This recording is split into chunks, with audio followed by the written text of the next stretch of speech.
యోగీశ్వర కృష్ణో యత్ర పార్థో ధనుర్ధరః తత్ర శ్రీర్విజయో భూతిర్ధ్రువ నీతిర్మతిర్మమ.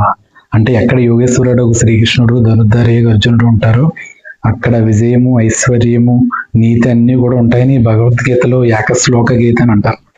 అలాగే నిజ జీవితంలో కూడా చాలా మంది ఇద్దరు కలిసి విజయం సాధించిన వాళ్ళు ఉన్నారంట. అంటే శ్రీకృష్ణుడు రథసారథి, అర్జునుడు అది నిర్వహించే కార్యదీక్షాపరుడు అనేటువంటి అలాంటి వాళ్ళు కూడా నిజ జీవితంలో ఉన్నారు. వారిలో ప్రముఖులు James Watson, Bolton. James what ఆవిరి యంత్రాన్ని కనిపెట్టడానికి అతని దగ్గర డబ్బులు లేకపోతే బోల్టన్ సాయం చేసి ముందుకు నడిపించాడు. అదే ఈ రోజు మనం రైలు ఎక్కడానికి కారణం అవుతుంది అనమాట. ఆవిరి యంత్రాన్ని కనిపెట్టినటువంటి వ్యక్తి జేమ్స్ వాట్సన్ అనమాట. అదే విధంగా చూసినట్లయితే అద్వానీ, అదే విధంగా వాజ్పేయి గారిని ముందు నడిపించేది అద్వానీ అని అందరికీ తెలుసు అనమాట. రథసారథి అనమాట అద్వానీ, లాల్ కృష్ణ అద్వానీ, అటల్ బిహారీ వాజ్పేయి. అదేవిధంగా బిల్ గేట్స్ కి ఆర్థిక సహాయం చేసినటువంటి వ్యక్తి పాల్ అలెన్ అనమాట. ఈ పాల్ అలెన్ కి బిల్ గేట్స్ ఇద్దరు ఫ్రెండ్స్ మైక్రోసాఫ్ట్ ప్రపంచవ్యాప్తంగా వ్యాప్తి చేశారు.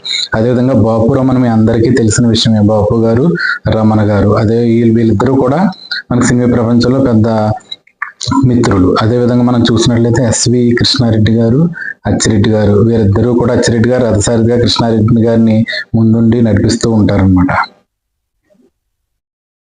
మహాత్మా గాంధీ గారి నాయకత్వంలో నెహ్రూ పనిచేసి మనకి స్వాతంత్ర సమరంలో తిరుగులేని విజయాన్ని అందించడంలో కీలక పాత్ర వహించారు. అదేవిధంగా చూసినట్లయితే హిందీ మ్యూజిక్ డైరెక్టర్ తెలుగు అయినటువంటి శంకర్తో కలిపి జయకిషన్, అదేవిధంగా లక్ష్మీకాంత్ ప్యారీలాల్, ఇలా ఎందరో మనకి ఒకరు రథసారథిగా ఉండి మరొకరిని నడిపించడం, లేకపోతే ఇద్దరు ఫ్రెండ్స్ కూడా నడిపించడం. అదేవిధంగా అత్యున్నతమైన వ్యక్తిత్వంగా చెప్పాలంటే, మనకు అత్యున్నతమైన దైవత్వంగా చెప్పాలంటే రామకృష్ణ పరమహంస, స్వామి వివేకానంద కూడా ఈ కోవలోకి వస్తారన్నమాట. అంటే ఒకరు శ్రీకృష్ణుడిగా ఉండి మార్గదర్శకత్వం తమ ఉపన్యాసాల ద్వారా కానీ తమ యొక్క స్పీచ్ల ద్వారా కానీ వాళ్ళు ప్రేరణ చెందించి నడిపిస్తే, ఇంకొకళ్ళు ఆ విజయాన్ని అందించడంలో కీలక పాత్ర వహించి కార్యోన్ముఖులయ్యారన్నమాట. అంటే భగవద్గీతలో ఈ శ్లోకం చాలా అప్లైడ్ గా మనకి అన్ని విషయాల్లోనూ కనబడుతుంది.